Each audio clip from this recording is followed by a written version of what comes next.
Good morning my dear students of class 5। आज का आपका साइंस का असाइनमेंट है बेटा। फर्स्ट चैप्टर हम कंप्लीट कर चुके हैं। सेकंड में एंट्री करेंगे सीड जर्मिनेशन एंड डिस्पर्सल, यानी कि पौधों का अंकुरण बीज के द्वारा, यानी कि बीज के द्वारा पौधों का अंकुरण और उनका बढ़ना, फैलना या प्रसार होना। ठीक है।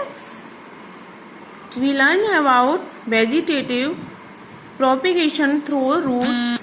वेजिटेटिव प्रोपेगेशन बेटा हम वनस्पति प्रसार पहले पढ़ चुके हैं फर्स्ट चैप्टर में। ठीक है। वो किसके द्वारा होता है? रूट के द्वारा, stem and leaves in the previous chapter में हम पढ़ चुके हैं। Now we will see how plants reproduce through seeds, यानी कि बीज के द्वारा कैसे पौधे उगेंगे। अब हम ये देखेंगे बेटा। ठीक है। तो सीड्स के बारे में पहले जान लेते हैं, सीड्स होते क्या हैं फिर। ठीक है। Seeds are important source of food. Seed यानी कि बीज हमारा खाने का एक बहुत ही महत्वपूर्ण सोर्स है, साधन है। All the grains that we eat are seeds.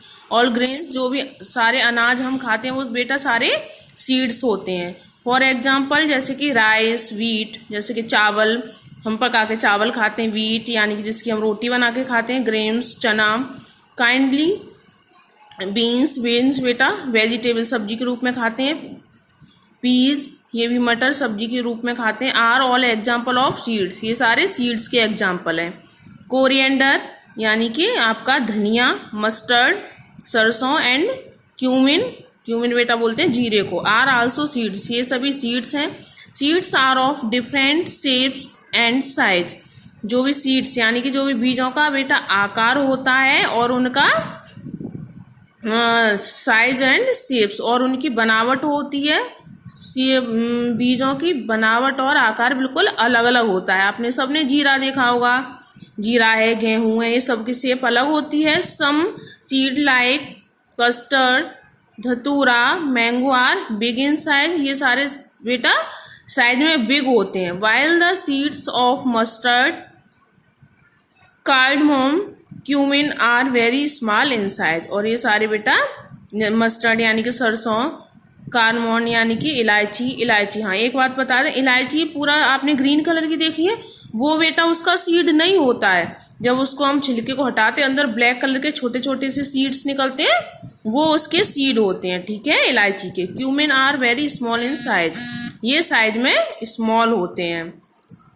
तो हम देखें बेटा how many of these can you identify, write their names, यानी कि जो हमें ये दिए हुए हैं सीड्स, कुछ हमें इसके नेम्स लिखने हैं। ठीक है।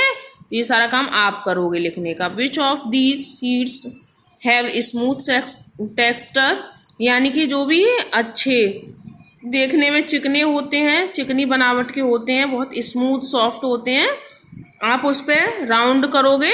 ठीक है। उस सीड पे राउंड करोगे और उस पे एस लिख दोगे, जो भी स्मूथ होंगे इन सीड्स में। ठीक है।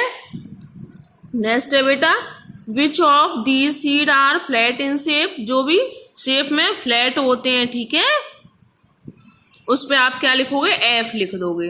विच of these seeds are round, यानी कि जो राउंड शेप में होते हैं, गोल होते हैं, उन पे क्या लिखोगे आप? आर। थैंक यू स्टूडेंट्स, आपका आज का असाइनमेंट यही है। ये सीड्स हैं, आप इन पर राउंड करोगे, इनके नेम्स लिखोगे, जो स्मूथ होंगे उस पर राउंड करके एस लिखोगे, जो फ्लैट होंगे उस पर फ्लैट, और जो राउंड होंगे उन पर राउंड। Thank you.